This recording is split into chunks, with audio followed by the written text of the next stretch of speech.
కొంతమంది ఈ రోజుల్లో తెలియక బైబిల్ అంటే ఒక మత పుస్తకం అనుకుంటారు. బైబిల్ అనే మాట వినబడగానే, లేదా పరిశుద్ధ గ్రంథం అనే ఆ పుస్తకం కనబడగానే లోపల ఏముందో కూడా తెలుసుకోకుండా, లోపల ఏ మాటలు ఉన్నాయో కూడా అర్థం చేసుకోకుండా, ఇది మనది కాదు, ఇది అమెరికా వాళ్ళ పుస్తకం, ఇది ఇంగ్లాండ్ వాళ్ళ పుస్తకమో, ఇది పరాయి దేశస్తులది, ఇది అన్య మతము, అన్య పుస్తకం అని బైబిల్ని అలా ప్రక్కన పడేయడం చూస్తాం.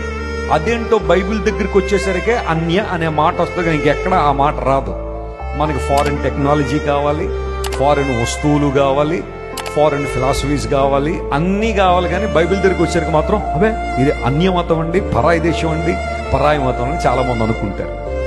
దేవుడు పరాయివాడు ఎందుకు అవుతాడు? దేవుడు నీవాడే కదా. ఆయన నిన్ను సృష్టించిన వాడు.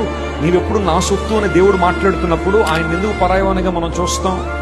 దేశానికి ఒక దేవుడు, ప్రాంతానికి ఒక దేవుడు, కులానికి ఒక దేవుడు ఉండడనే కదా బైబిల్ సెలవిస్తాం. దేవుడు అందరి వాడైనప్పుడు, అందరికీ దేవుడు అయినప్పుడు ఆయన మాట కూడా అందరికీ ప్రయోజనమే. అది ఎక్కడి నుండి వస్తే నీకేంటి? దానిలో ఉన్న మంచి మాటలు నీకు ఉపయోగకరంగా ఉన్నాయా లేదు కదా నువ్వు చూడాలి.